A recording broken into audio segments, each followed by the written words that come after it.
Amsal 14 ayat 5 berkata, saksi yang setia tidak berbohong, tapi siapa menyembur-nyemburkan kebohongan adalah saksi dusta. Siapa di sini saksi dusta? Tidak ada. Siapa di sini saksi yang setia? Amin. Amsal 17 ayat 7, orang bebal tidak layak mengucapkan kata-kata yang bagus, apalagi orang mulia mengucapkan kata-kata dusta. Saudara, orang mulia, saudara orang mulia, jangan ambil bagian dalam semua gosip, dalam semua kebohongan, dalam semua dusta. Jangan duka citakan Roh Kudus yang ada di dalam saudara. Setan mau saudara ikut kehendak daging saudara. Setan mau saudara terus berbohong. Karena bukan hanya Roh Kudus berduka cita, saudara akan menerima akibat yang sangat tidak baik. Saya bacakan Amsal 19 ayat 5. Mari kita baca bersama-sama ayat ini. Amsal 19 ayat 5. 1, 2, 3. Ya. Saksi dusta tidak akan luput dari hukuman. Orang yang menyembur-nyemburkan kebohongan tidak akan terhindar. Jadi tidak bisa luput. Orang dunia ini berpikir tidak apa-apa berdusta sepanjang tidak ketahuan. Tapi Alkitab mengajarkan, walaupun tidak ketahuan oleh orang yang bersangkutan, oleh bos, oleh pemimpin, oleh keluarga, oleh siapalah yang bersangkutan, tapi Tuhan tahu dan tidak bisa luput dari hukuman. Dan diulangi lagi di ayat 9. Mari baca bersama Amsal 19 ayat 9. 1, 2, 3. Ya. Saksi dusta tidak akan luput dari hukuman. Orang yang menyembur-nyemburkan kebohongan akan binasa. Kita tidak mau ini akhir hidup kita.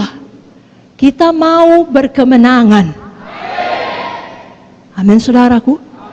Itu sebabnya pada malam ini kalau Roh Kudus bicara, jangan keraskan hati. Jangan duka citakan Roh Kudus. Yang artinya saudara keraskan hati, saudara pilih, tidak, aku mau bohong. Apapun dibilang aku bohong. Aku kekurangan. Mesti kuambil sebagian dari persembahan KKS ini. Aku akan bohong dalam laporanku, misalnya. Atau apa sajalah. Roh Kudus bilang jangan. Ada jalannya diberkati. Jalan terang, jalan kejujuran. Saudara keraskan hati. Tidak, aku tidak mau. Aku mau bohong. Saudaraku, itu hidup di dalam gelap. Artinya saudara memilih untuk hidup tidak lurus, tidak jujur, sembunyi-sembunyi. Saudara memilih untuk hidup belat-belit. Tahukah saudara, satu kebohongan akan membawa kepada kebohongan berikutnya, dan berikutnya, dan berikutnya, dan berikutnya, dan lebih besar, dan lebih besar, dan lebih besar. Putuskan itu, bertobat sungguh-sungguh. Datang kepada terang. Jangan lagi lakukan pelayanan, lakukan bisnis, lakukan apa saja, lakukan hubungan dalam sembunyi-sembunyi. Jangan. Tahukah saudara, setan adalah bapa kegelapan, dia ada di dalam gelap. Datanglah kepada terang. Hiduplah jujur, hiduplah lurus. Maka saudara tidak akan bisa diganggu setan sesuka hatinya, tidak bisa. Karena saudara tidak beri tempat. Tapi kalau kita memilih hidup dalam kegelapan dan memilih tetap berbohong, maka setan adalah bapa kita. Betul? Siapa bapa pendusta? Siapa? Betul dia pencuri, pembunuh, pembinasa. Tapi nggak dibilang dia bapa pencuri, dia bilang bapa pendusta. Saya bacakan ayatnya, Yohanes 8:44.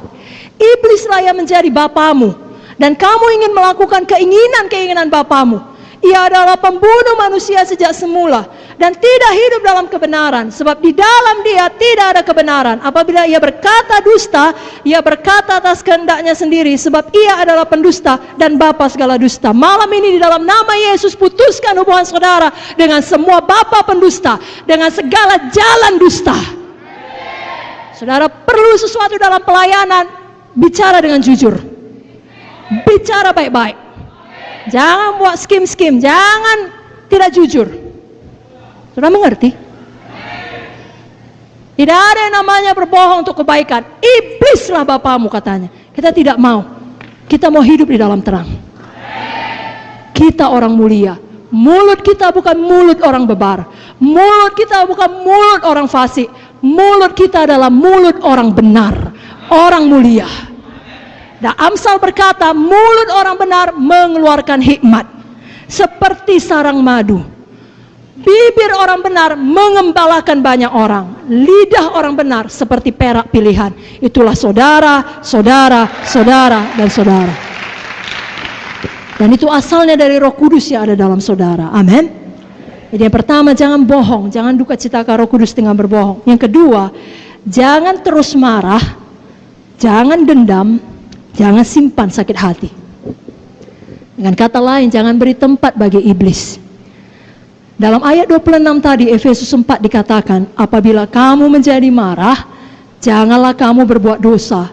Janganlah matahari terbenam sebelum padam amarahmu. Janganlah beri kesempatan kepada iblis. Jadi jangan biasakan terus marah dan berdosa. Jangan biasakan jadi orang yang selalu negatif. Sudah pun baik semua, Tuhan sudah lindungi. KKS saudara menang, tidak ada bom, tidak ada hujan. Ya, tapi kemudian tidak ada jiwa baru. Itu memang tidak baik ya. Itu memang hal yang kurang baik. Lalu saudara marah-marah. Atau katakanlah ada jiwa baru, semua hadir kecuali satu orang. Lalu saudara marah. Semua yang hadir saudara marahi, bukan dia yang salah. Saudara mengerti? Jangan jadi orang demikian. Jangan jadi pemimpin yang demikian. Justru semua buruk pun saudara bisa melihat kebaikan Tuhan. Karena saudara tahu saya masih hidup. Saya belum dipanggil Tuhan, tandanya ada yang baik menanti saya di depan. Ada yang baik yang harus saya kerjakan. Walau semua ini kacau, saya belum pulang ke sorga, berarti ada kebaikan Tuhan. Begitu. Tapi kalau selalu melihat ini salah, itu kurang, ini tidak baik, pemarah. Kan kita tidak mau jadi orang munafik, saudaraku. Itu menduka citakan Roh Kudus. Lalu hati ini keras, Roh Kudus mau bicara gak bisa, buta, gak bisa dengar. Kenapa? Karena dikeraskan. Roh Kudus sudah bilang sabar, marah. Jangan begitu. Banyak bersyukur, lihat kebaikan Tuhan. Nah, saya tidak menghakimi karena semua kita datang dari banyak latar belakang. Jangankan pemarah, pembunuh pun ada, pemerkosa pun ada, betul saudara. Dan puji Tuhan untuk darah Yesus yang sanggup mengampuni semua dosa-dosa kita.